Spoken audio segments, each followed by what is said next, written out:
Disclaimer. The opinions you're about to hear from fellow airsoft players and enthusiasts do not represent the opinions of Scott Hollenbeck or of the USAirsoft channel. If I was a field owner and someone made a cheater or a fight video at my field, I would threaten legal action. Think to yourself, what's an opinion of yours that would legitimately make people around you angry? I'm sure you can easily think of a couple that you have about many different topics. And Airsoft is not free of outlandish, harsh, critical, or just drastic opinions that could either dramatically change up how the game is played or have you rushing to prove them wrong. So I thought for this episode, I'd pick some of those opinions that were submitted on the USAirsoft Instagram page, Facebook, and YouTube channel. So let's go ahead and run through them. But please be sure to subscribe as we're getting close to 310,000 subscribers already. I really do appreciate all this love that this series has gathered, so if you wouldn't mind subscribing or just leaving a like on this episode, then I'd really appreciate it, as it really does help. I also would like to thank SS Airsoft and G&G Armament for their continued support for the USAirsoft channel, as it helps me make more videos that you come here to enjoy. But with that said, let's hear some of the nearly 1,000 opinions from airsoft enthusiasts from around the world, and see what they have to convey. Airsoft, through licensing and advertisement/propaganda, supports the American military industry complex, which is one of the most evil and destructive forces in the modern world. Lancer Tactical is actually a really good brand. No. A Milsim event with video game costumes would be dope. Imagine Halo Spartans versus Titanfall pilots. I'm down 110%. Not a Milsim. Milsim doesn't have to be modern military. It just needs to be military and simulation. One with World War II or Halo Spartans can still be a Milsim if it operates as one. Playstyle dictates whether it's a Milsim or not the era or content. HPAs are ruining the sport for the average airsofter. Change my mind. Players who keep shooting after hits have been called shouldn't be allowed to play. In my last game, this happened all day. I was screaming hit and putting my hands straight up every single time. Yet I still got obliterated for some time afterwards. Kids should play separately from teens and adults. The sport needs new people, but if the kids slow down the game with injuries, no one will have fun. Speedsoft defeats the purpose of airsoft. Flashbangs are way too loud. They should be turned down a bit. I was once in a shipping container and a teammate chucked a flashbang. Of course, it had to bounce back into the room I was in, but poor little me thought it was a smoke and continued resting until bang. Safe to say, I took a couple weeks off the sport. More people should host roleplay events like Wild West, as they are some of the most fun. My only airsoft gun is a Colt single-action Army, and I don't even plan on winning with it, but it's fun as hell. Most people playing this sport are simply not fit enough to have earned the patches and kits they're wearing. Airsoft shouldn't be made to have full auto available. It will only give way to trouble. When people think that real life is Xbox Live, and they can get mad at teammates and throw temper tantrums for getting hit and have an overall kid on the other end of the headset vibe. I want to get into the sport, but I know it won't last long because of one of these punks. Airsoft is about having fun, like bringing unique guns or custom guns that bring attention, or having a unique kit like a post-Russian kit with a gas mask and trench coat. Is it very competitive or comfortable? No, but it is awesome and cool, yes. Plus, even if you go by yourself, you can almost always find a group that you will vibe with. You shouldn't care about getting kills or such. Like, no one is tracking your stats officially. Getting a real gun has nothing to do with airsoft. HPA, DSG, and a dye mask don't make you a Speedsofter, nor are Speedsofters the issue people make them out to be. Most of the time, you think you're getting someone at a distance and they don't call it, you're probably not hitting them. If I was a field owner and someone made a cheater or a fight video at my field, I would threaten legal action. You have no idea how bad that tarnishes the reputation of a business. Your talentless dog shit video you only made for a minute of clout doesn't help anyone. You're not a savior. You're not fixing shit. How does a random fight on the field become the field's fault? Why do I need to suffer for it? You can say that it helps the field become aware of cheaters or problem players. False.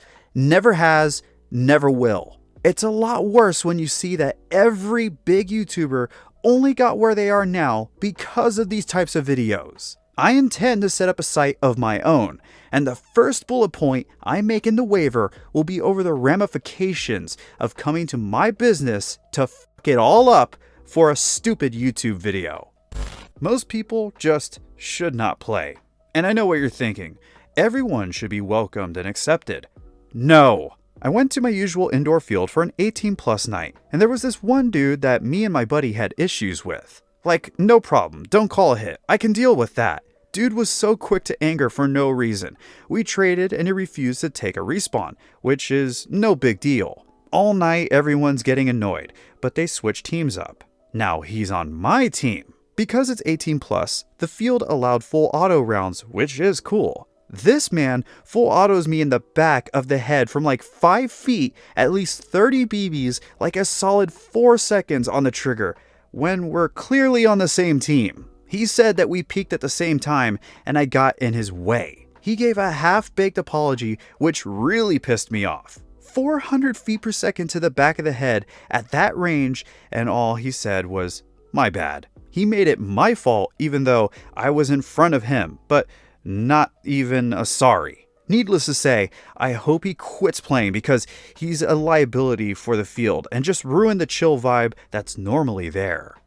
Krytac is the most overrated brand in Airsoft because you spend like 400 pounds on one and then you load more money to upgrade it and they don't come that good out of the box. You're better off getting a SEMA or a Lancer Tactical. USAirsoft fields like to ban everything that is OP, like the Marui AA-12 or HPA Airsoft guns, where we Europeans, in Finland at least, haven't banned any Airsoft replicas whatsoever. Optics are useless garbage. The Marui worshipping is lame as fuck, claiming that plastic parts work just as well as metal, reduce weight, and that you won't notice it is a massive cope. People will buy a Marui, upgrade it until no parts are even stock anymore, and then brag about how expensive it is. When at the end of the day, I can still crush their high-end, expensive built plastic gun to bits with my trusty $200 SEMA. A well-rounded airsoft player is good at Speedsoft, Milsim, and everything in between. If you're going to be that that gives other people shit about not having a realistic kit because they're not wearing multicam or something, then you better be decked out like a real soldier and be running the most realistic gas blowback on the market. You can't give other people shit when you give up that right yourself. Orange tips should stay on. G&G is the only brand that keeps innovating in all ways. Every other brand has been producing the same products for years at this point, not making an effort on changing and developing anything. KWA disagrees. Not a KWA fanboy, but they are trying new and different things. SRU and Avatar technically count too, but they only really make body kits. Tokyo Marui? They literally made AEG and VSR standard. Now they innovate with AEG shotguns. HPA players should not have separate rules and different joule limits. Joule and ROF limits at a field should be the same for every gun. I have a field near me that has a 1.1 joule limit for AEGs and a 0.8 joule limit for HPA. How is that at all fair? I'll be crucified for this one. All the big YouTubers for Airsoft have made videos on cheating in Airsoft, which in turn makes it that much more popular. Negative attention is still attention, and negativity breeds negativity. Mind you, all the popular YouTube people that have made those videos, I still enjoy watching their content. But honestly, anytime there's a red circle and cheater in bold in the thumbnail, regardless of the video content, is still contributing. The thing that gets me is a lot of them advocate to not cheat and act blameless, but next week put a huge clickbait cheater thumbnail. That's a yikes for me, dog. VFC makes excellent firearm replicas, not airsoft guns.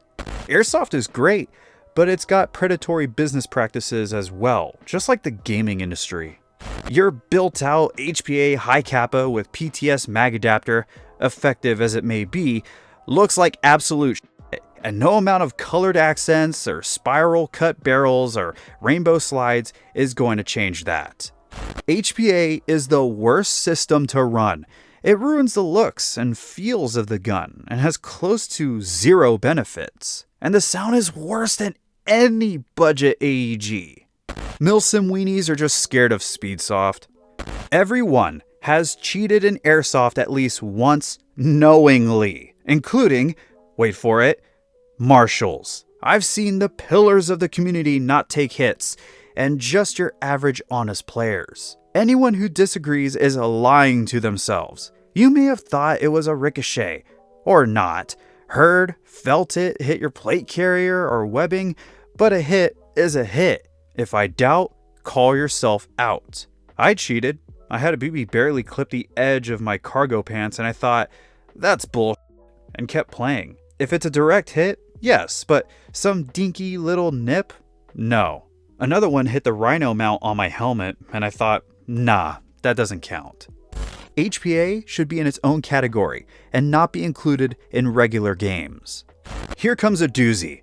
The paintball community is generally better, more mature, competitive, and accepting. Nobody hates airsofters more than other airsofters. Paintball isn't really rife with clickbait cheater videos like Airsoft is. There are no weird bullying subreddits like r/Airsoft Circle Jerk, and on the opposite end, there are no weird crybaby safe spaces like r/Left Wing Airsoft. Paintball players tend to be a little older, while Airsoft attracts teens who don't let the refs get on with explaining the rules because they have to get their memes in.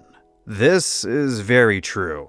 This is the first comment in a while that has made me actually laugh. AEGs are trash. Elaborate? I can hold whatever opinion I please without explaining anything to you. Some of the bigger celebrities need to either step down or aside to let some of the other smaller ones grow and get sponsorships instead of hogging them all. Krytac cannot compete with modern airsoft technology. They refuse to innovate. Shove a Type bore inner barrel, the right motor, and a new bucking into a Gen 2 combat machine, and you've got a gun that works just as well as any Krytac that is lighter, cheaper, and a receiver that doesn't crack. I feel like you're saying what everyone thinks, but won't say out loud. I know, right? People refuse to accept it.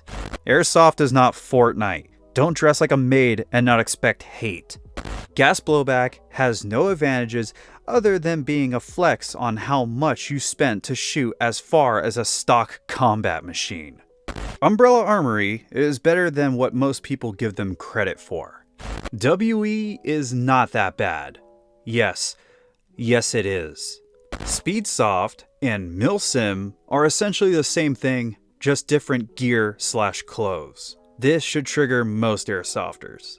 Speedsoft is cancer. Go play paintball and leave us all alone.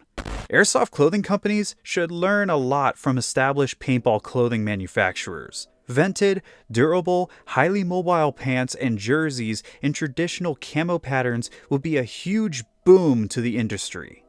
Every field protects content creators that bring them revenue. Hardcore Milsimmers are the main source of toxicity in the community and only don't like Speedsofters because they always get shit on by the Speedsofters who are having fun instead of pretending to be in the military. It's just a game, man. Play it that way. Primarily, HPA is for people who can't aim. Milsim events are pathetic.